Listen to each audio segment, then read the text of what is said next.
ठाकुर जी पूरी दुनिया को पवाते हैं, लेकिन स्वयं भक्त के हाथ से बना ही पाते हैं। ठाकुर जी बोले हम सारे संतों को बना के पवाएंगे, लेकिन हम अपने हाथ का बना नहीं पाते, आपको हमारे लिए बनाना पड़ेगा।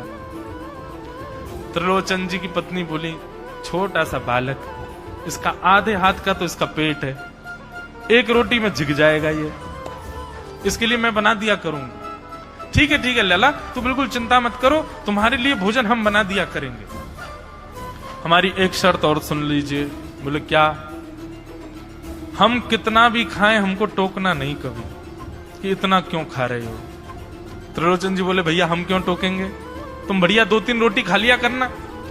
बोले 2-3 रोटी तो हमारी दाढ़ में छुप जाती है कहीं पर, हम तो प्रेम से पाते हैं। बस आप लोग ये नियम याद रखना, आप कभी ये मत कहना कि इतना क्यों खा रहे हो।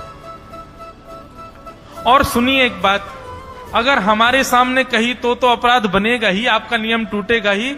किसी और से जाकर के यदि आपने कह दिया कि बहुत खाता है, क्या बताएं, तो हम उसी दिन अंतर ध्यान हो जाएंगे, उसी दिन आपका घर छोड़ के चले जाएंगे, फिर दूरते रहना सेवक। त्रिलोचन जी बोले हम क्यों कहेंगे भैया, हम तो कभी नहीं कहेंगे, हम दोनों तुमको वचन देते हैं, तुम प्रेम से रहो, सबका सेवा करो, हम कभी नहीं कहेंगे कि इतना खाता है। भगवान बोले तो ठीक है, फिर कल से सेवा शुरू।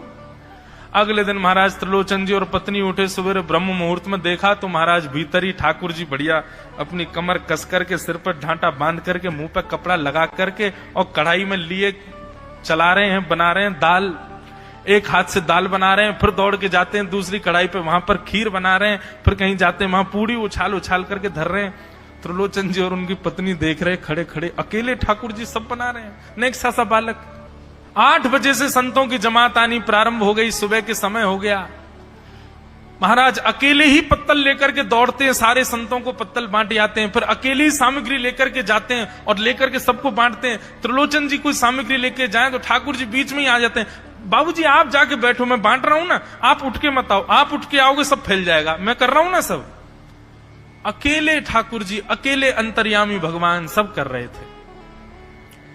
और त्रिलोचन जी और उनकी पत्नी बड़े प्रसन्न, जय हो विठोबा, तेने तो भैया ऐसा लगे साक्षात तुम्हें ही आ गए हो, कितनी कृपा हो रही है, देखो कैसे